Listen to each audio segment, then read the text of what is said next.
Hello my friend et bienvenue sur Kevlar Diet. Dans cette vidéo, je vais répondre aux questions que tu m'as posées sur le canal Telegram au sujet du jeûne intermittent. Et on commence par la première question. Et ce sera comme dans les Allo Kevlar. Donc il n'y aura pas de cut, ce sera du live. Donc si je me trompe, si je bégaye, ce sera enregistré my friend. C'est parti. La première question de Khadija, est-ce que le jeûne intermittent permet de débloquer son métabolisme? Alors la réponse est oui, si c'est bien pratiqué. Bien évidemment, il va falloir faire ce que l'on appelle une reverse diète, donc manger de manière adaptée pour débloquer ton métabolisme. Par contre, si tu fais n'importe quoi ou que tu ne sais pas quoi faire pour débloquer ton métabolisme, rien manger ou manger énormément lorsque tu pourras manger, parce que je rappelle que le jeûne intermittent, c'est tu jeûnes pendant 16 heures et tu peux remanger pendant 8 heures. Si pendant les 8 heures, tu manges n'importe quoi, alors dans ce cas-là, il n'y aura pas de déblocage de métabolisme. Au contraire, il y aura encore plus de blocage. Par contre, si tu manges bien de manière adaptée pour débloquer ton métabolisme, dans ce cas-là, ton métabolisme va être redébloqué. Tu pourras redébloquer ta perte de poids et bénéficier après de tous les bienfaits du jeûne intermittent sur ta perte de poids, sur ta santé et sur ton état de, de sensation générale, énergétique, de sensation de légèreté, moins de sensation de ballonnement et moins de sensation de fatigue. Donc oui, le jeûne intermittent permet de débloquer son métabolisme, mais ce n'est pas miracle. Est-ce que le jeûne intermittent engendre des carences? You're the best, Walid. Donc ça, c'est Cerberus. Donc c'est sur Telegram. Donc des fois, il y a des surnoms un peu bizarres. Cerberus, peut-être que c'est ton prénom et que tu es d'origine un peu de l'Est. Cerberus. Bref. Est-ce que le jeûne intermittent engendre des carences? Eh bien, la réponse, encore une fois, est ça dépend. Le jeûne intermittent, s'il est bien pratiqué, n'engendrera pas de carences. Par contre, s'il est mal pratiqué, dans ce cas-là, oui. Mais c'est comme toute alimentation. Si tu manges n'importe quoi, même si tu manges toutes les heures, etc., mais t'apportes pas à ton organisme ce dont il a besoin, tu auras des carences. Parce que c'est quoi une carence? Une carence, c'est un manque, soit en macronutriments, protéines, lipides ou glucides, soit en micronutriments, vitamines du groupe B et les vitamines liposolubles et les minéraux et les oligo-éléments aussi. Même si on peut les rentrer dans la même catégorie, on va pas rentrer là-dedans. Vitamines, minéraux, oligo-éléments. Ça, si tu as ces manques dans ces macros et micronutriments, tu auras des carences. Par contre, si tu les apportes, peu importe si tu jeûnes pendant 16 heures ou pas, il n'y aura pas de carence. Donc non, le jeûne intermittent n'engendre pas de carence si tu apportes à ton organisme ce dont il a besoin. Par contre, si tu ne sais pas quoi manger, si tu ne sais pas comment faire, alors dans ce cas-là, le risque de développer des carences est plus grand, oui. Alors on a une question de Fouad. Salam, est-ce que le jeûne intermittent apporte les mêmes bienfaits que le jeûne du mois de Ramadan? À défaut, quels sont ses avantages et ses inconvénients? Merci my friend. Alors my friend Fouad, ça apporte sensiblement les mêmes avantages que le jeûne du mois de Ramadan. Pourquoi? Et plus précisément plutôt, quels sont les avantages qu'on va en tirer? J'ai fait une vidéo complète là-dessus sur YouTube, tu peux la voir, c'est je sais plus exactement c'est quoi le titre, mais tu la vois, jeûne intermittent, les bienfaits et maigrir. Tu vas avoir notamment une amélioration au niveau de l'hormone de croissance, tu vas avoir une amélioration au niveau des marqueurs de variation de glycémie, c'est ce que l'on appelle HbA1c. Donc c'est l'hémoglobine glyquée, donc il y a une stabilisation au niveau de tes glycémies, ça évite les variations importantes de glycémie, donc les pics d'insuline, donc ça évite les hypoglycémies réactionnelles, donc ça évite la lipogenèse qu'il va y avoir derrière et la fatigue. Qu'est-ce que ça va faire d'autre? Ça va faciliter ta digestion, ça va faciliter ton transit. Il va y avoir un rééquilibrage au niveau de la leptine et de la gréline, qui sont deux hormones responsables de la sensation de satiété et la sensation de faim. Donc tu vas avoir de meilleures sensations au niveau de la faim et au niveau de la satiété. Est-ce que j'ai faim?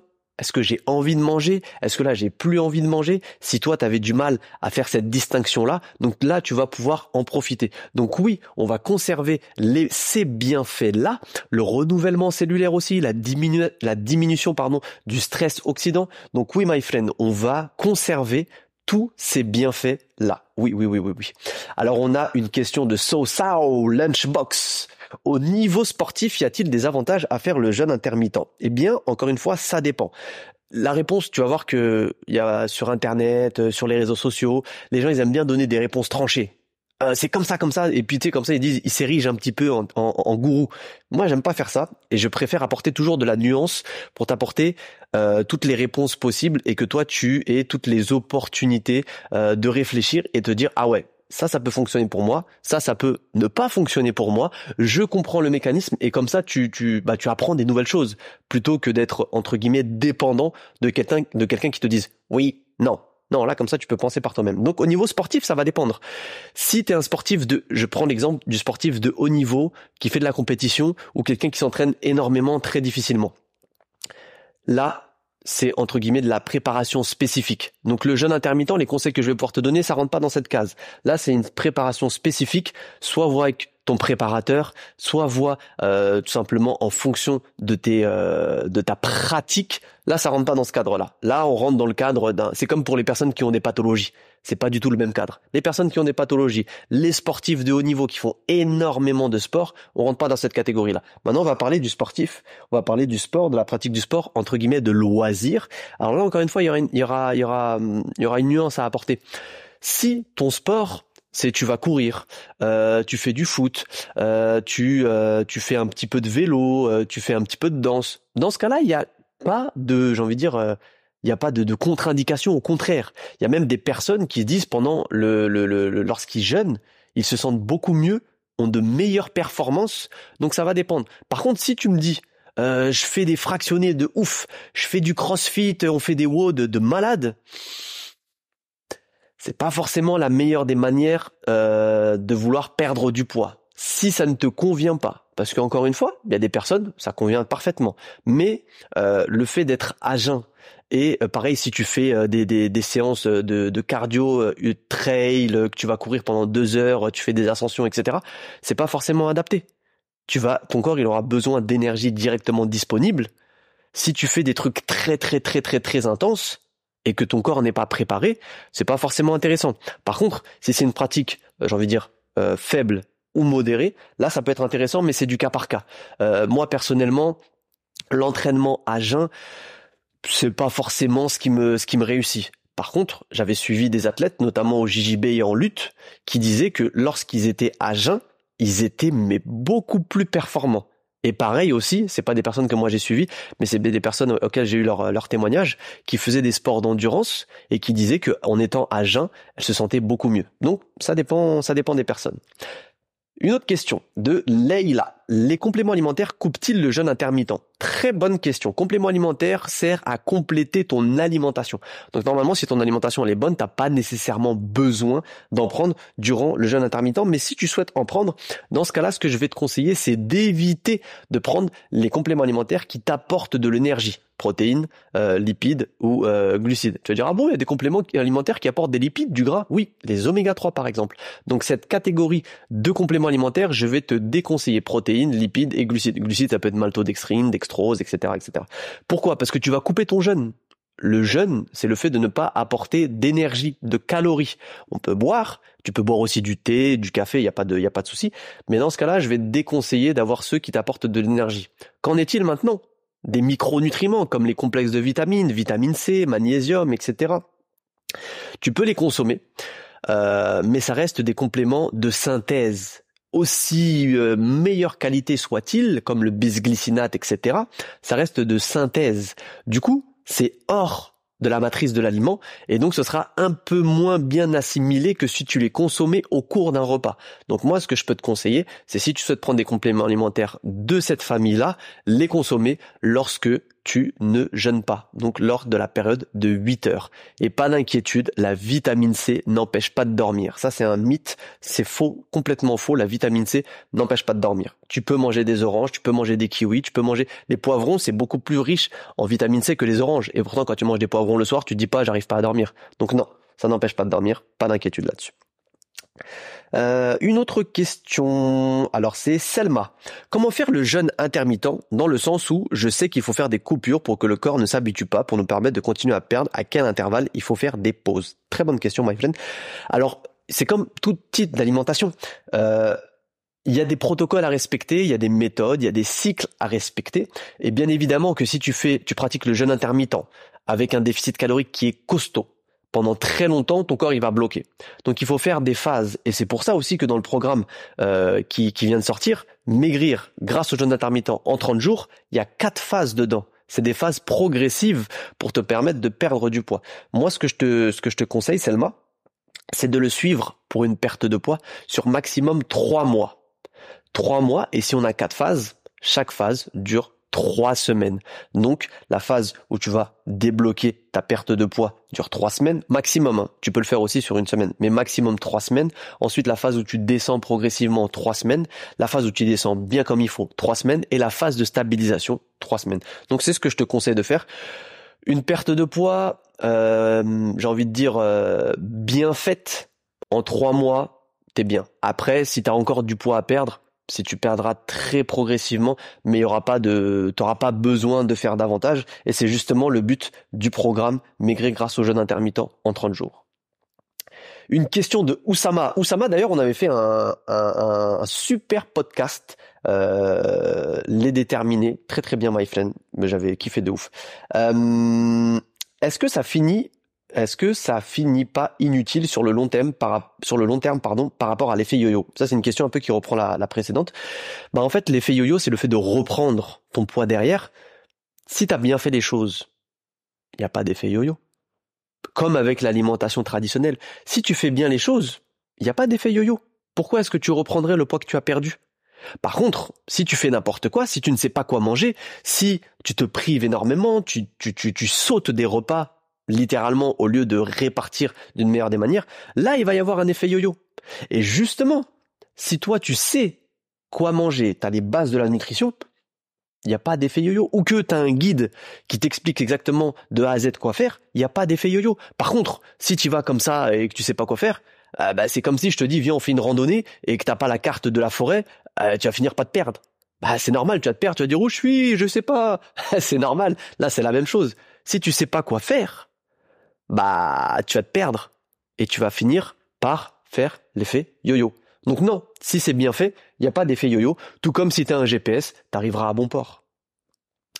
Une bonne question de Cad.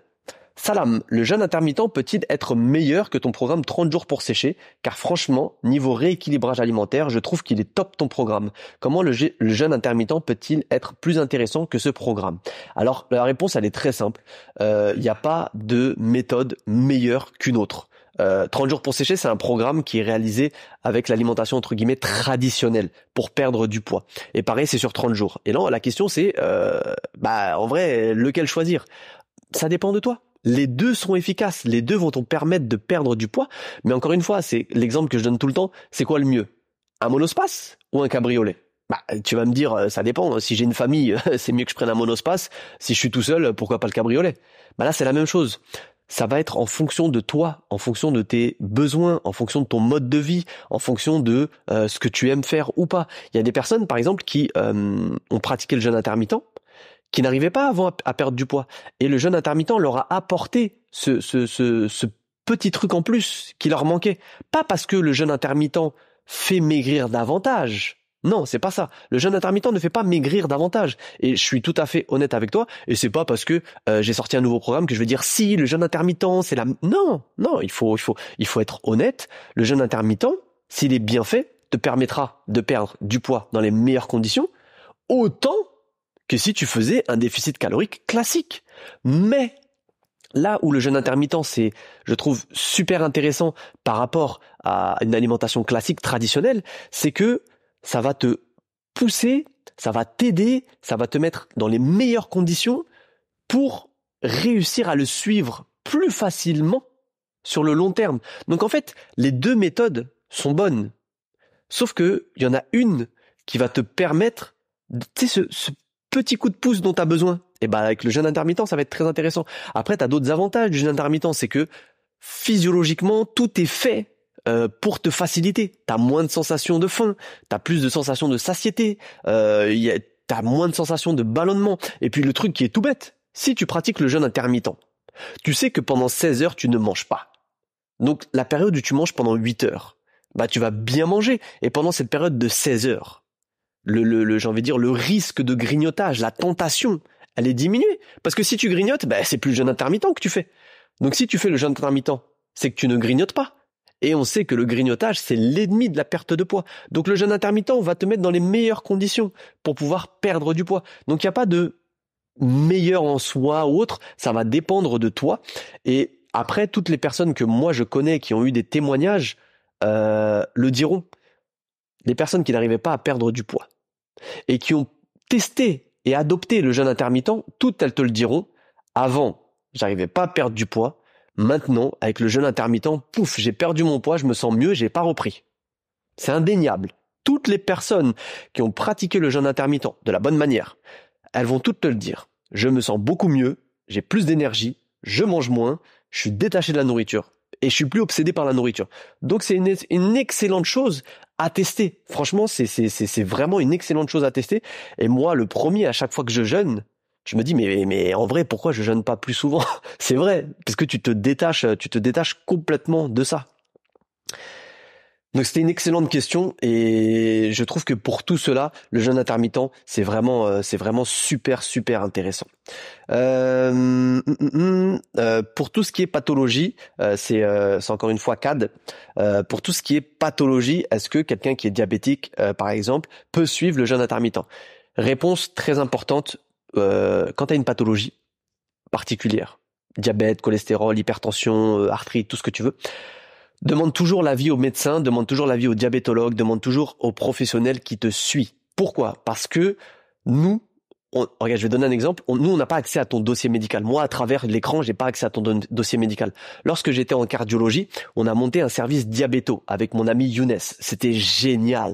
Un service diabéto pour accueillir les diabétiques et leur faire les cours d'éducation thérapeutique, leur prise en charge. Enfin, c'était génial. Mais malgré ça, on ne pouvait pas, on était sous la directive du diabétologue, parce que c'est le diabétologue qui fait les prescriptions, qui dit voilà, vous allez prendre tant d'insuline ou tant de médicaments, tant de ci, tant de ça.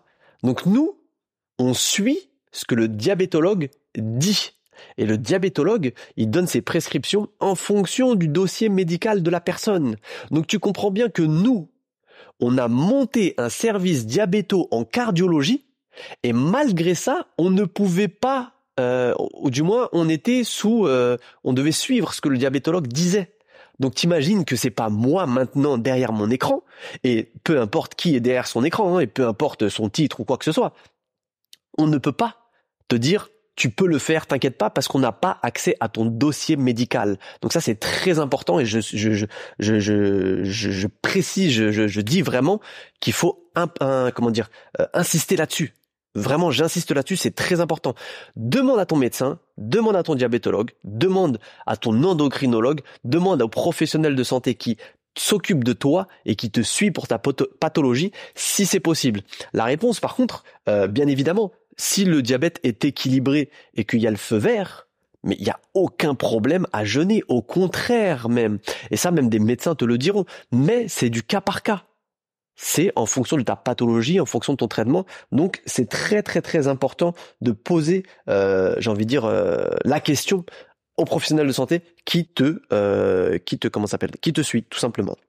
Ok. Allez, une autre question. Ouh, il y en a encore. Alors, Younes, salam alaikum, alaikum salam wa rahmatullahi wa barakatuh. Est-ce que c'est vrai que le jeûne intermittent est mauvais pour les femmes car nous avons un métabolisme fragile? Absolument faux. C'est faux. C'est faux.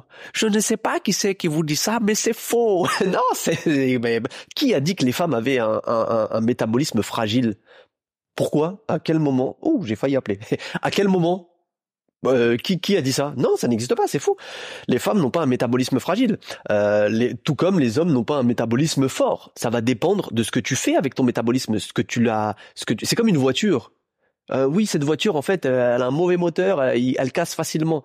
Bon, en vrai, si tu fais les entretiens, tu t'en occupes bien, etc., elle va bien, il n'y a pas un moteur qui est... Non, donc c'est faux. Le jeûne intermittent n'est pas mauvais pour les femmes.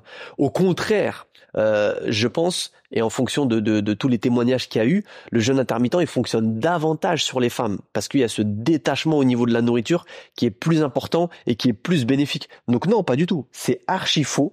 Il n'y a pas de preuve scientifique là-dessus. Et le fait de dire qu'on a un métabolisme fragile C'est faux, my friend. C'est pas du tout vrai. Pas du tout. Une autre question. Est-ce que la tomate est à éviter durant les repas? Non, c'est une question de Oumi. Non, il n'y a pas de... Non, pas du tout. Pourquoi? Après, ça dépend de toi. Si t'arrives pas à la digérer, bah évite d'en consommer. Mais non, pas du tout. Ah, une autre question de CAD. Est-ce que dans ton programme, tu parles de tous les types du jeûne intermittent, 16-8, 5-2, etc. Alors moi, dans le programme, le jeûne intermittent que je vais te proposer, c'est le 16-8. Par contre, il y en a deux. Il y a deux types de 16-8. Il y a le minuit 16h et il y a le 20h midi. Lequel choisir? T'as pas à choisir. Je te propose les deux. Dans le programme, t'en as un pour le prix de deux. Ouais, un pour le prix de deux. Je te propose les deux programmes, les deux manières de suivre le jeûne intermittent sur le 16-8. Je te propose pas le 18-6 parce que, à mon sens, il est lourd à suivre. Il est très difficile à suivre et c'est pas celui qui te donnera beaucoup de résultats. Au contraire, ça peut même te faire l'effet inverse. Et pareil pour le 5-2. Donc le 5-2, c'est faire le jeûne intermittent pendant 5 jours et manger normalement pendant 2 jours. Je te conseille pas forcément de faire ça parce que ça crée vraiment un gros décalage. Donc moi, c'est le 16-8. Par contre, tu as les deux types de 16-8 et bien évidemment dans le programme, je t'explique comment faire pour choisir ton 16-8 et je t'explique aussi si tu as envie de switcher, comment faire pour switcher. Donc voilà, my friend, on a terminé sur les questions de ce programme-là. Si tu souhaites débuter le jeûne intermittent, mais que tu ne sais pas comment faire et que tu souhaites être accompagné, dans ce cas-là, je t'invite à cliquer sur le lien qui est en description juste en dessous. En plus, tu vas voir qu'il y a une promotion qui est vachement intéressante pour toi, my friend. T'as tout dedans, t'as toutes les informations. Qu'est-ce qu'il comprend? Les 30 jours de menu, les 40 recettes, les guides qui sont offerts avec. Donc tu vas voir, il y a tout détaillé. Tu peux le commander et bien évidemment, une fois que tu l'auras commandé, tu as accès à ton espace membre où tu pourras me poser toutes les questions que tu souhaites. Donc c'est pas un programme que tu prends et après t'es laissé à l'abandon. Qu'est-ce que je fais? Non, pas du tout, my friend. Là, on est toujours en contact directement dans ton espace membre. Donc si tu souhaites le prendre, c'est avec grand plaisir qu'on débutera ensemble ta perte de poids grâce au jeûne intermittent. On se dit à très bientôt pour une nouvelle vidéo, my friend. Ciao.